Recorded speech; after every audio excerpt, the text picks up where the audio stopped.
On reprend Bezrat Hashem nos lettres dans Shara Otiyot et on va commencer par la lettre Aïn. Alors évidemment, Aïn c'est 70, 70 c'est 7 fois 10 et rappelez-vous que le Rama qui ne va pas le ramener ici, que Aïn c'est la première lettre de Oneg.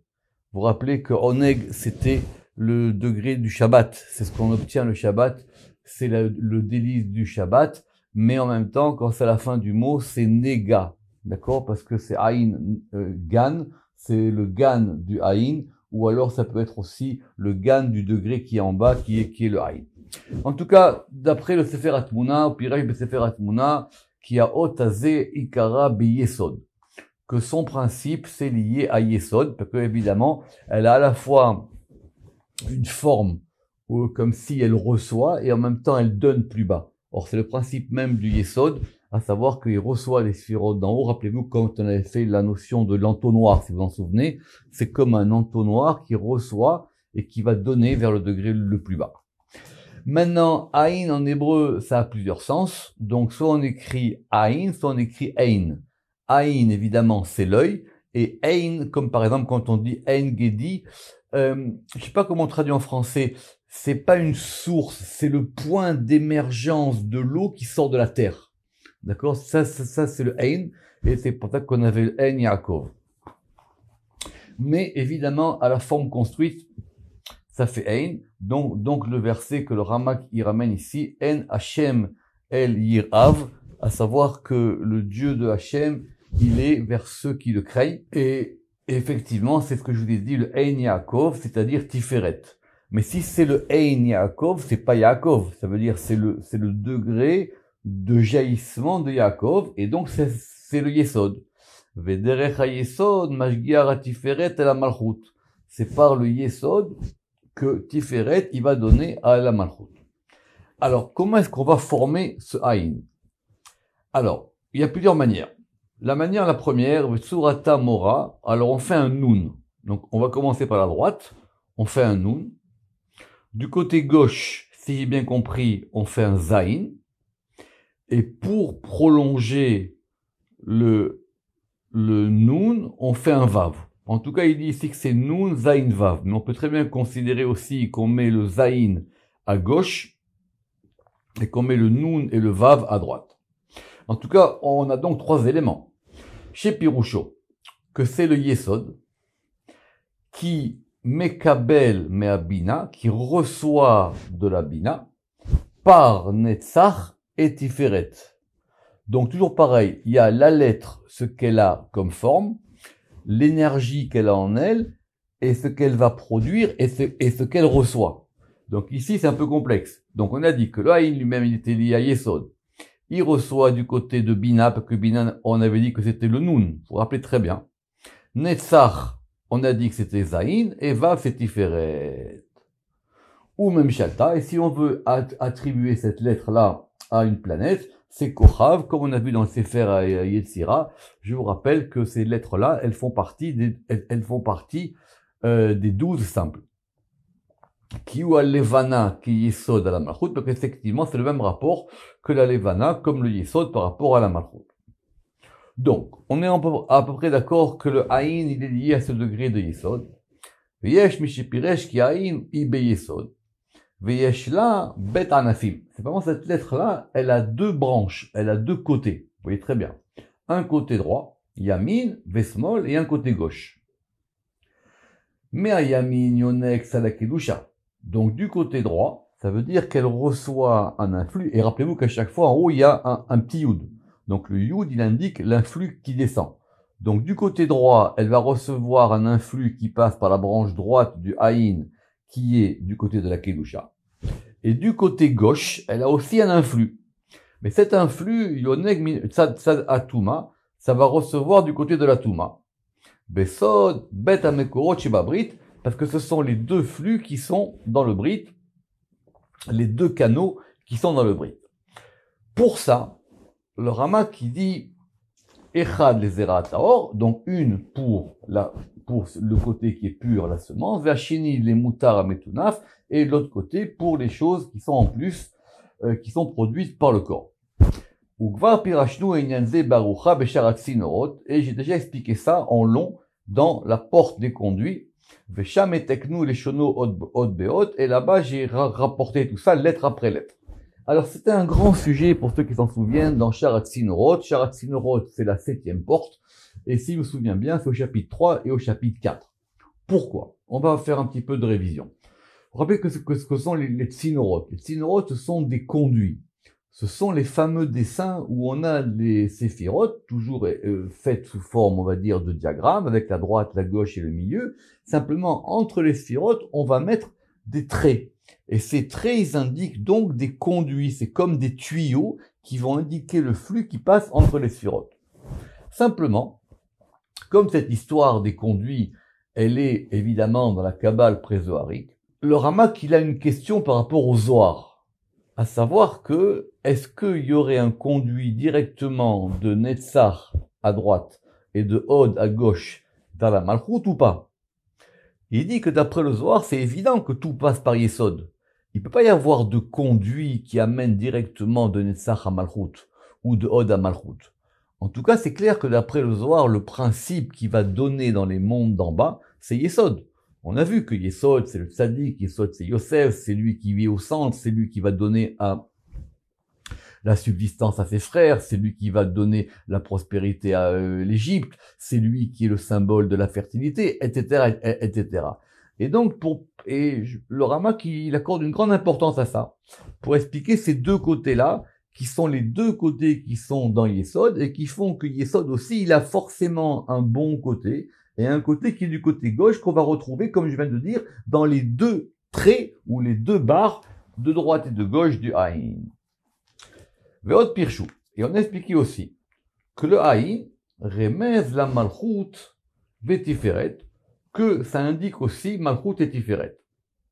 Pourquoi? Ve'a Malchut ou Anaf ayoshev betoch ha'anaf agadol. La Malchut, c'est une ramification qui se trouve dans la grande ramification. L'irmoz shei shochevet, pour indiquer qu'elle est shochevet. Shochevet, ça veut dire qu'elle est couchée.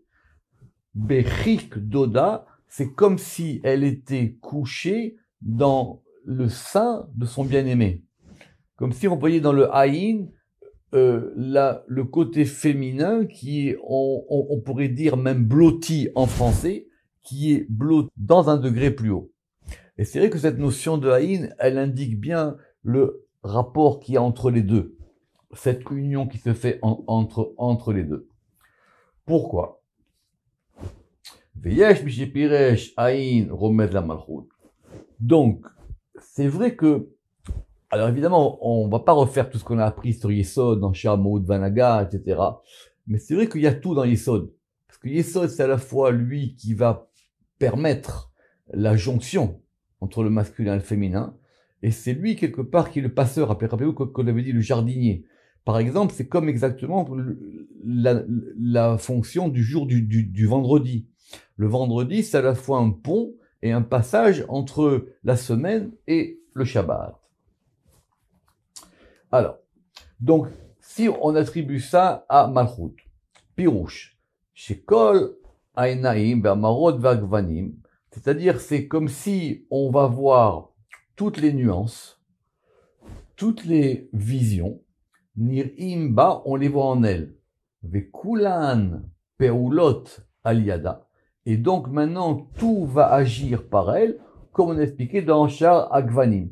Autrement dit, ça serait le degré de vision, d'éclat de tous les aspects de la Malchut. Et effectivement, du coup, comme c'est 70, on comprend que c'est 7 fois 10, c'est-à-dire ce sont toutes les sphirotes qui se reflètent dans la Malchut.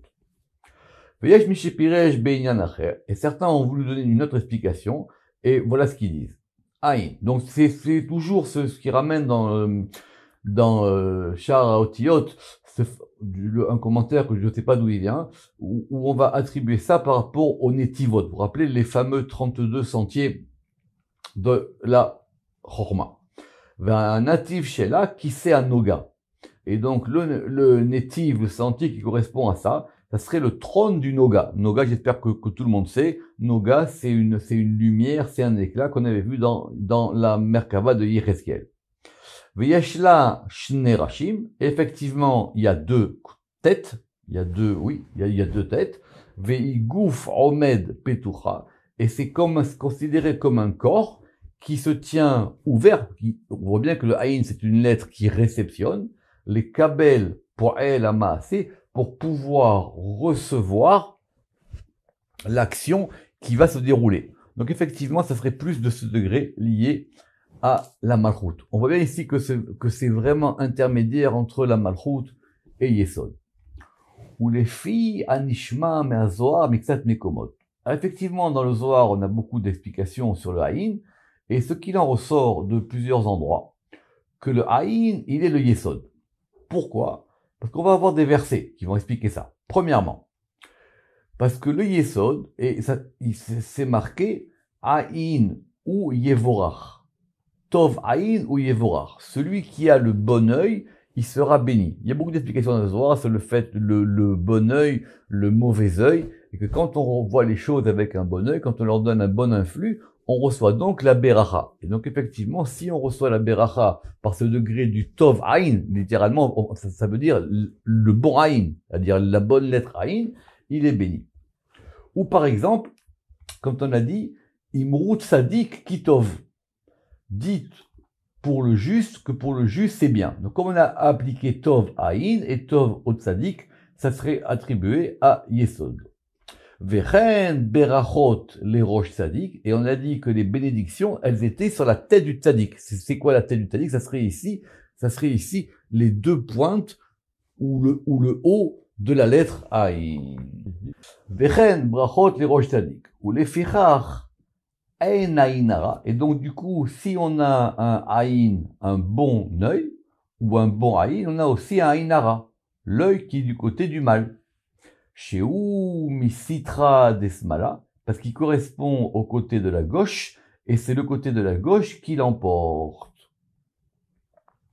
Vezeu anidrash, et c'est ça qui est expliqué dans la Gemara quand on a dit Ana misera de Yosef Katina, quand on a dit à propos de quelqu'un, est-ce qu'il a un bon œil ou est-ce qu'il a un mauvais œil, il dit non, nous on a un bon œil parce qu'on vient du côté de Yosef. Or, rappelez-vous la beracha de Yosef. C'était quoi la beracha de Yosef quand son père il a béni? Quand il lui avait dit Ale Aïn, l'œil qui monte. D'accord? Ale Aïn, Ale Aïn. Donc ça veut dire c'est ce degré du Aïn qui monte. Finalement, c'est une lettre qui reçoit. C'est une lettre, vous avez vu qu'elle est courbée parce qu'elle va donner. Et en même temps, c'est une lettre qui a en elle les 7 côtés. C'est pour ça qu'elle est 7 fois 10.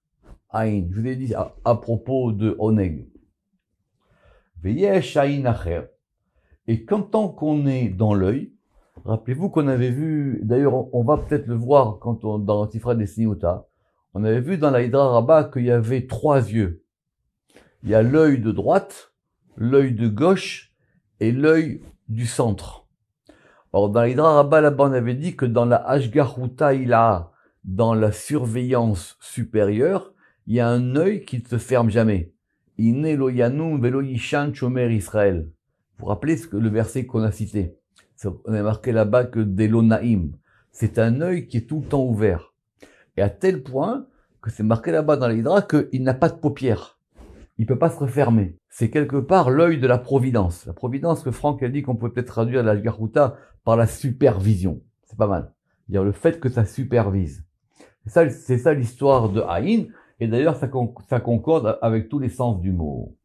Donc c'est ça qu'on appelle Veu Haïn Pakouach. Donc Pakouach, on avait dit que c'était qui était ouvert.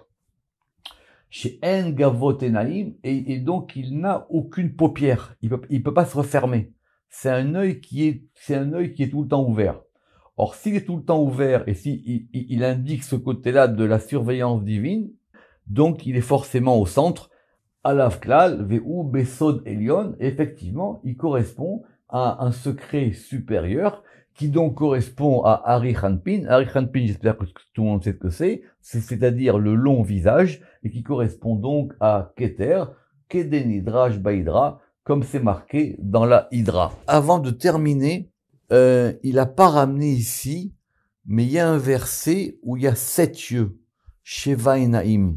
C'est dans Zacharie 3:9.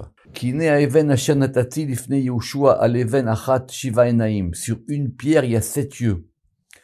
Ineni maftear petucha ve'neum Hashem. Et c'est comme quelque chose qui est ouvert. Mashti et avon haaretz ha'i beyom echad. Et il dit que ça va s'ouvrir par ce côté des 7 yeux. Ou alors le Radak, il dit que sur chacune des pierres, al kol even yihu sheva enaim. Et qu'effectivement, il y avait plusieurs yeux. Comme si c'était des yeux qui regardaient. Donc, en tout cas, retenez cette notion que le Aïn, c'est le degré à la fois de la perception et à la fois le degré de la Beracha. Baruch Adonai Le'olam. Amen ve Amen.